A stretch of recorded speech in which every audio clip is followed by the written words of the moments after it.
पुढे जाऊया, कारण विधानसभेमध्ये मंत्री उपस्थित नसल्यानं विजय वडेट्टीवार चांगलेच संतापले। नाशिकच्या मालेगावातील 3 वर्षांच्या मुलीवरील लैंगिक अत्याचार प्रकरणी लक्षवेधी सुरू असताना उत्तर देण्यासाठी गृहराज्यमंत्री योगेश भोयर उपस्थित नव्हते असं देखील म्हणाले आणि ते वडेट्टीवार याच विषयावरून संतापले। गृहमंत्री नसले तर राज्यमंत्री असावे, त्यासाठी 2 गृहराज्यमंत्री ठेवलेले आहेत असं देखील विजय वडेट्टीवार यांनी यावेळी म्हटलं।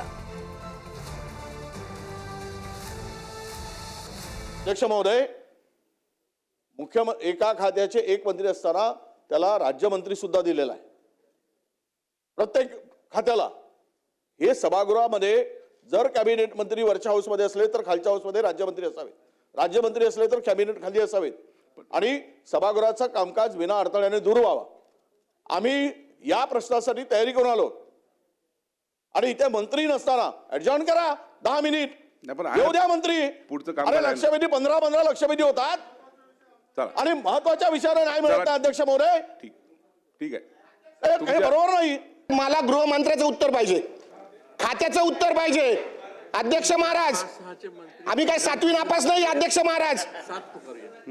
उत्तर कोणी द्या, गृहराज्यमंत्री ते ग्रामीण शहराचे, मला ग्रामीणचं उत्तर पाहिजे। अर्जुन भाऊ, ठीक आहे, काय भुजबळला पाडून आलो इथं।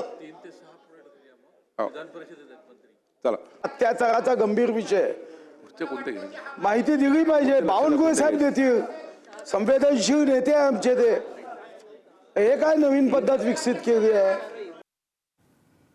तर बार्टी आणि सारथीबाबत अजित पवार यांनी विधानसभेमध्ये निवेदन दिलंय। स्कॉलरशिपसाठी एकाच कुटुंबातील 5-5 जण पीएचडी करू लागलेत। ठराविक विद्यार्थ्यांसाठी 50%हून जास्त रक्कम दिली जाते। किती प्रवेश द्यायचे याबाबत नियम घातले जातील असं देखील अजित पवार यांनी सांगितलंय। पेक्षा जास्त रक्कम इकडे जायला लागल्यात आणि विद्यार्थ्यांची संख्या कमी आहे। आता त्याच्यामध्ये कॅबिनेटमध्ये याच्याबद्दलची खूप साधक-बाधक चर्चा झाली।